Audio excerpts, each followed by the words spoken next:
So here we have all the bits and pieces that you need in order to be able to make a bandeja paisa. You could say about the bandeja paisa that it is the national dish. It really is the only one that you can get in all parts of the country. Wherever you find more than 2 people from Antioquia, you are going to be sure to find an Antioquean restaurant and it's going to serve a bandeja paisa. For example, I've been to Santa Marta on holiday and I couldn't find any of the local Magdalena food. Yet I could find a bandeja paisa on every single corner of the city. I've even been able to find one in London on a boat floating on the River Thames. I've even been able to find one in Edinburgh in Scotland. So we can conclude that wherever there are paisas, there's going to be a bandeja. And wherever there are Colombians, we're going to eat that with frequency.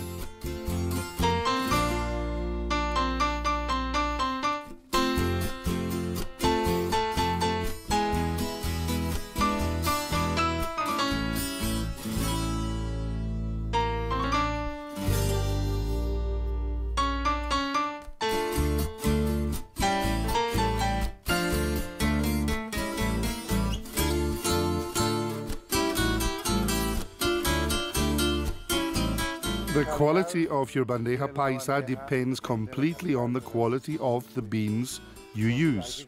So you have to buy the best quality beans you can find. You leave them to soak overnight and then the next day you add them to the pressure cooker. And with a green platten banana that you've cut into pieces using your nails. They can turn black if you use a normal knife. You have to be careful. And a grated carrot. So if you want, you can also add a pig's trotter here. This will give extra flavor, but it's optional. You put the lid on and then you're going to cook the beans for about 45 minutes after the water boils. They will be perfect.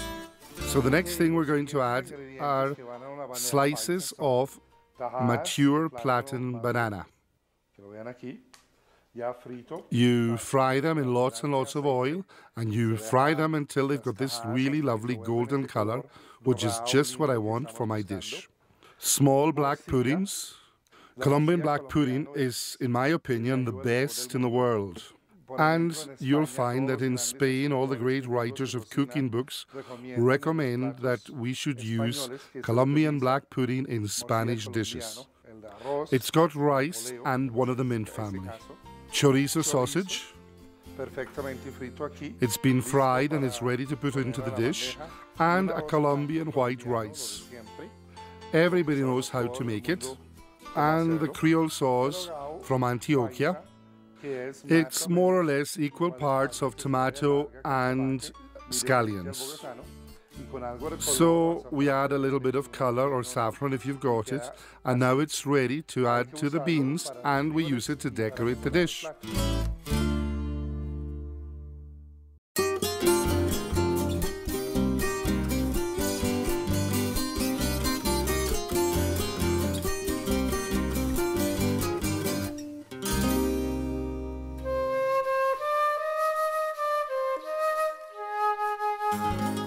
Powdered meat is yet another of the elements of this dish, and it's very important. It's something intrinsic to the lifestyle in Antioquia, and it's a way of making meat last much longer. You can use meat that's already been cooked, but today we're going to make the meat specially for the bandeja. A little bit of oil, the meat like this, a cheap cut, whichever one you would want to choose. We add it. We're going to add a mix of coriander, onion, and tomato to flavor the meat. And water, salt and pepper. And the idea is to keep cooking this until the water has evaporated and the flavor is concentrated. It looks just like this. The carne is now ready. It's got a delicious flavor. And we're going to put it into the grinder, the Corona grinder. You can use a food processor, but it doesn't give exactly the same result as the hand mill. It looks as if we're going to have to look for a food processor after all.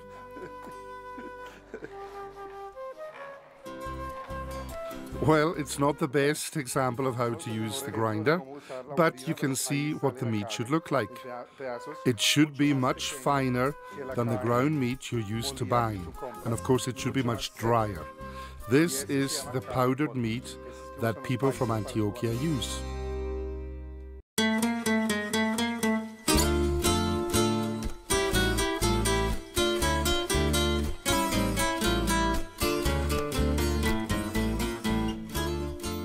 Pork scratchings are also something that's part of the lifestyle of Antioquia, but not only there, in many other parts of the country too. And it's not so easy to find good quality products to begin with.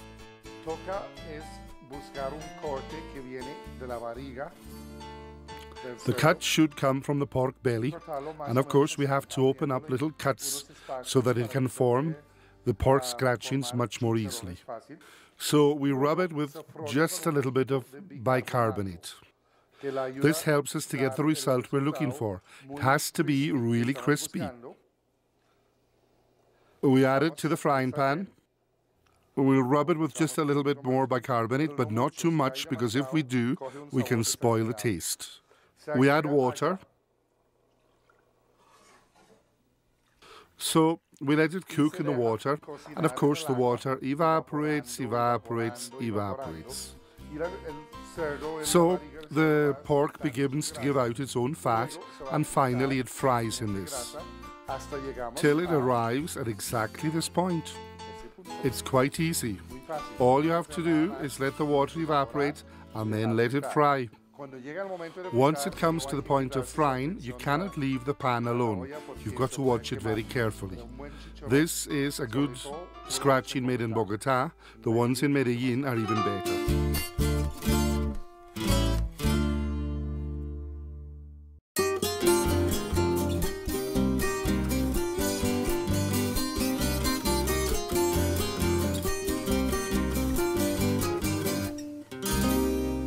Green fried plantain is used all over the country, and of course it's really delicious.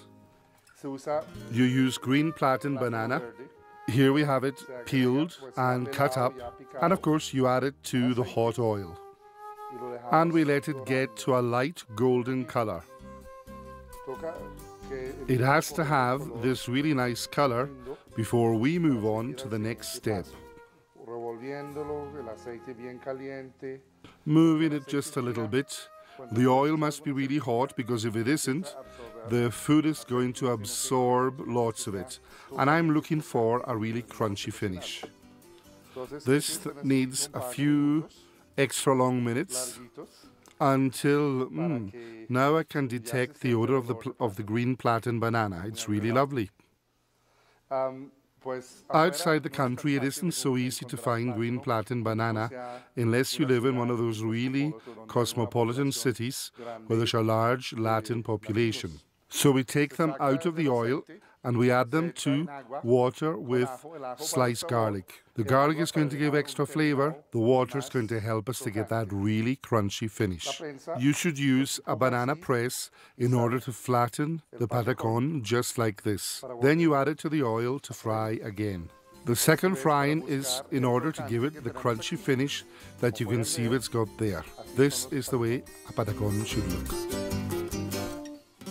So there you can see the result of all the work we've done. There's lots of ingredients, and now we have to arrange them on the plate. So we're going to see two ways of presenting the dish. The first one is the traditional one, which is served on black pottery from La Chamba. The second is more modern, but it's equally valid and equally pretty. Let's begin with rice. Just to one side, lots and lots of rice.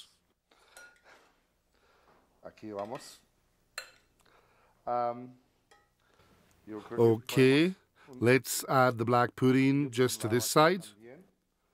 Add chorizo sausage. It looks really good. The powdered meat here. Half on top of the rice.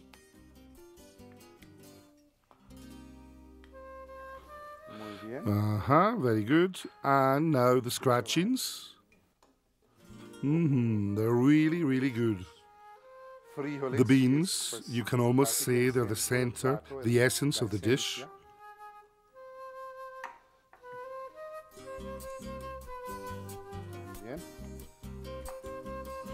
We'll put it here too.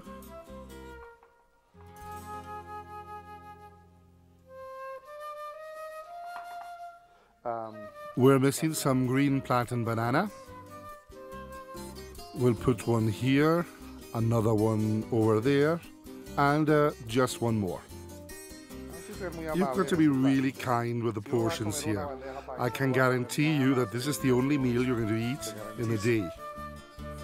A slice of fried, mature plantain.